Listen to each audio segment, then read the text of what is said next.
आइए दोस्तों, अब हम लोग कोऑर्डिनेट ज्योमेट्री का अगला पार्ट स्टार्ट कर रहे हैं।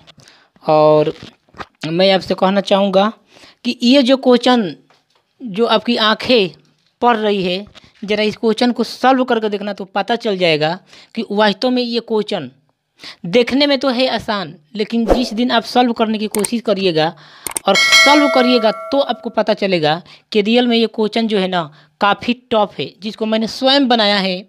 और इतना एडवांस लेवल का सवाल आज तक आईआईटी के इतिहास में नहीं पूछा है। देखने में छोटा है, लेकिन इतना मुश्किल और टफ सवाल आज तक आईआईटी के इतिहास में नहीं पूछा है।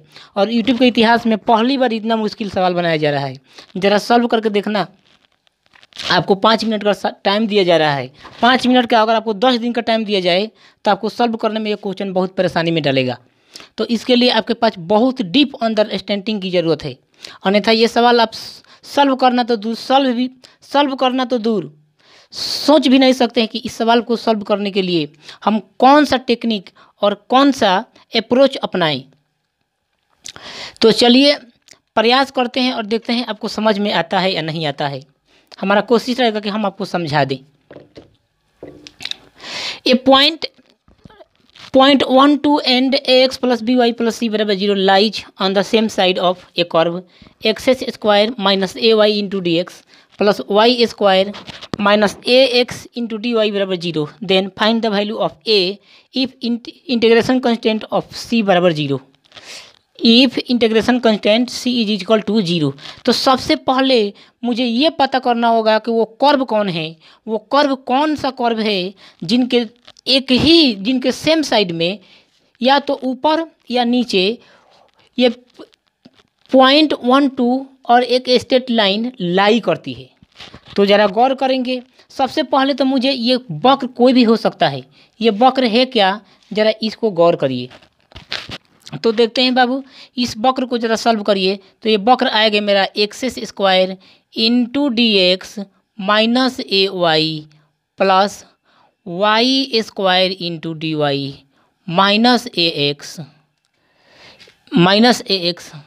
ए Y into D X A Y into D x plus Y square into D Y minus A X into D Y बराबर 0।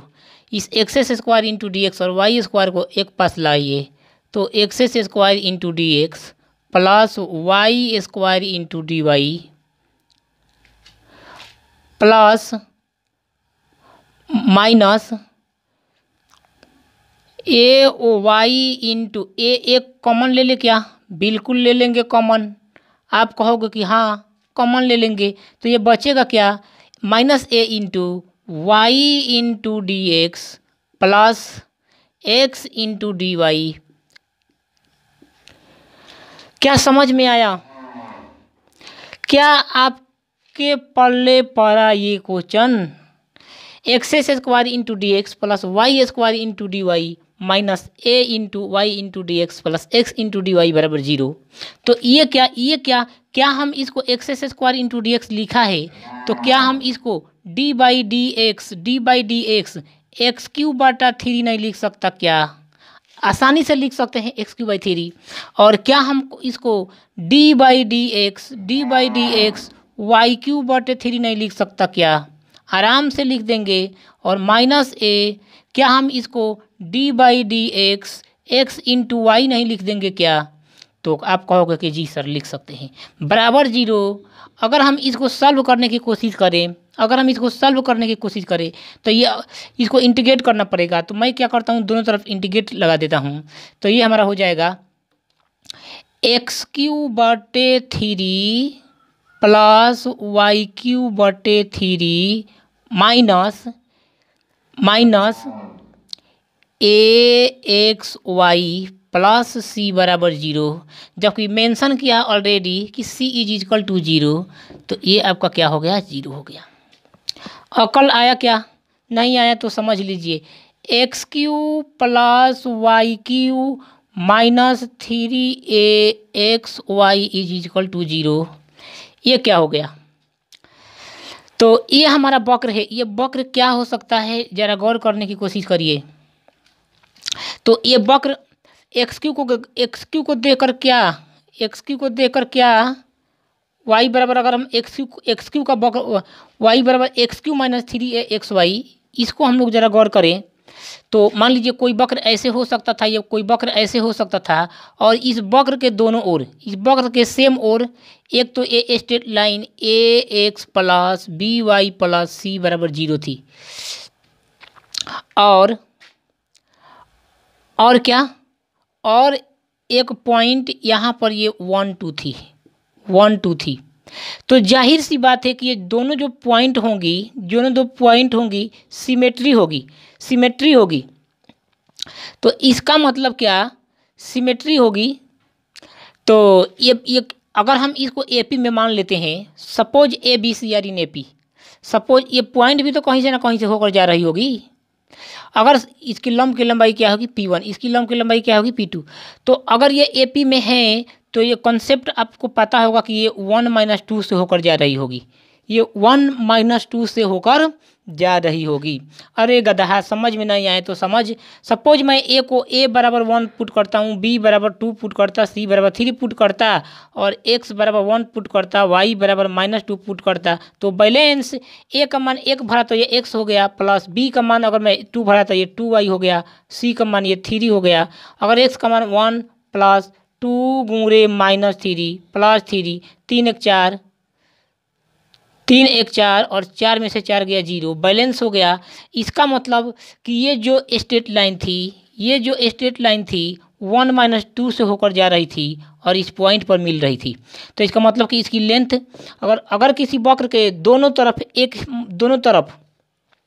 एक ही साइड में 2 पॉइंट हो, तो उनके प्रोडक्ट का रेशियो, उनके लेंथ का जो प्रोडक्ट होगा 0 से 12 या 0 के बराबर होगा। क्या आप इतनी बात को समझ पाए? तो समझ पाए तो अच्छा बात है। अब नेक्स्ट हम देखते हैं कि हमें पता चल गया कि ये जो स्ट्रेट लाइन है इस 1 - 2 से होकर जा रही है। मतलब इस वक्र के सेम साइड में 2 पॉइंट 1 - 2 और 1 2 है, तो खींचे गए लंब की लंबाई का प्रोडक्ट 0 से 12 या बराबर होगा। तो आइए यहाँ से मिटा सकते हैं आसानी से।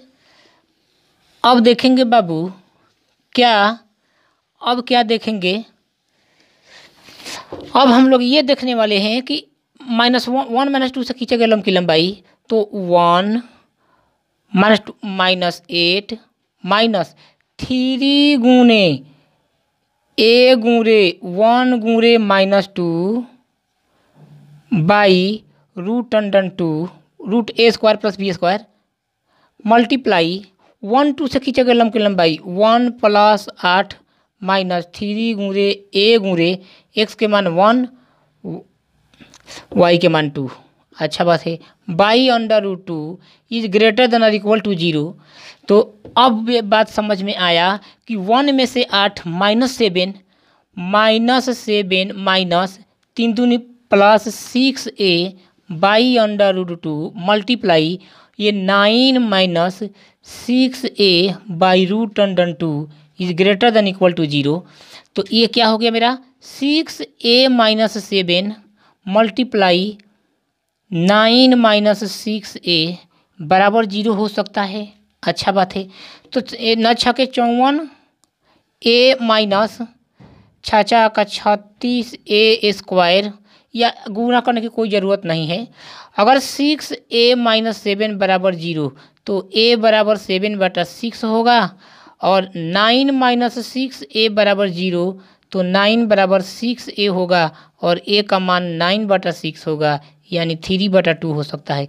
तो a के 2 मान पॉसिबल है, या तो a बराबर 7/6 होगा या a बराबर 3/2 होगा। यही इस चैलेंजिंग सवाल का आंसर था। क्या आप सॉल्व कर पाते? नहीं कर पाते, क्योंकि आपका अप्रोच ही यहाँ पर नहीं आता। कि फर्स्ट जब सबसे पहले कि आपको यहाँ पर ax + by + c = 0 lies on the same side जो है ना, ये छिपा कर रख दिया था। तो आपको एजम्पशन करना पड़ेगा, कुछ अपने से मानना पड़ेगा। किसी हायर लेवल के क्वेश्चन को सॉल्व करने के लिए 4 स्टेप को आगे बढ़कर सॉल्व करना पड़ेगा, तब जाकर 4 स्टेप आगे आपको सोचना होगा, तब जाकर ऐसा भयंकर सवाल आप सॉल्व कर पाएंगे। और अगर आप ऐसे सवालों को सॉल्व करना सीख गए तो IIT JEE आपसे ज़्यादा दूर नहीं है।